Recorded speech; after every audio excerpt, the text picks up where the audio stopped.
व्यवस्था तंत्र ही भारत की कर्म विहीन हो बैठी, क्योंकि सरकारें सत्ता मद में संवेदनहीन हो बैठी, क्योंकि सरकारें सत्ता मद में संवेदनहीन हो बैठी।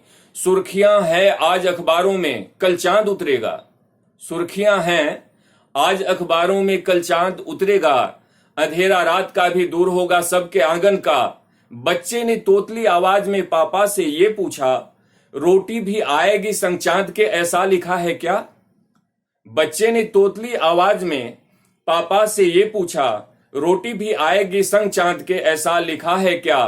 अंधेरा सहन कर लेंगे, अंधेरा सहन कर लेंगे, आंखों को मूंद लेंगे हम। बच्चे अंधेरे से डरते हैं, तो उस पे मैं रोशनी डाल रहा हूं कि अंधेरा सहन कर लेंगे, आंखों को मूंद लेंगे हम। भूख हर पल सताती है, कहीं ना निकल जाए दम। ये बच्चे की पीड़ा है कि अंधेरा सहन कर लेंगे, आंखों को मूंद लेंगे हम। भूख हर पल सताती है, कहीं ना निकल जाए दम। कलेजा सुन के छलनी हो गया, पथरा गई आंखें।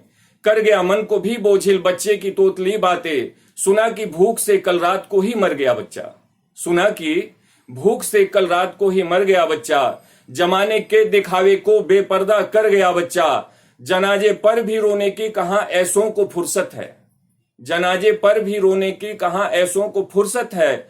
मयस्सर कफन हो इसलिए पैसों की जरूरत है। लगा है बाप आपाधापी में इज्जत बचाने में।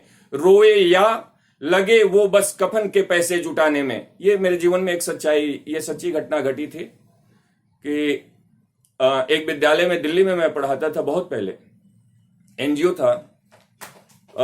अभी एक आध घंटे की क्लास चली थी और तब तक अचानक एक पेरेंट आते हैं और वो मुझसे कहते हैं कि मेरे बच्चे को छुट्टी दे दीजिए। मैंने पूछा क्यों?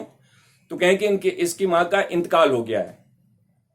तो मैं अवाक रह गया। बच्चे को मैंने छुट्टी दी और बच्चा जैसे ही घर गया तो कुछ देर के बाद मैं स्कूल प्रशासन से छुट्टी मांगी और बच्चे के घर गया। झुग्गियों वाला एरिया था, एनजीओ था वहां। मैं बच्चे के घर पहुंचा तो झुग्गी थी उसकी, बच्चा दरवाजे पे बैठा हुआ था, मां की लाश झुग्गी के अंदर लिटाई हुई थी। वहां कोई नहीं था, सिर्फ बच्चा और मां। बच्चा देखते ही सर आओ करके मुझे पकड़ा और मैंने पूछा तुम्हारे पापा? तो पापा आए, उसी समय पापा कहीं से आए और कोई नहीं था, बाकी कोई भी नहीं था। ये 3 बंदे थे जब पापा आए। तो पापा परेशान होने लगे कि सर आपको कहां बिठाऊं।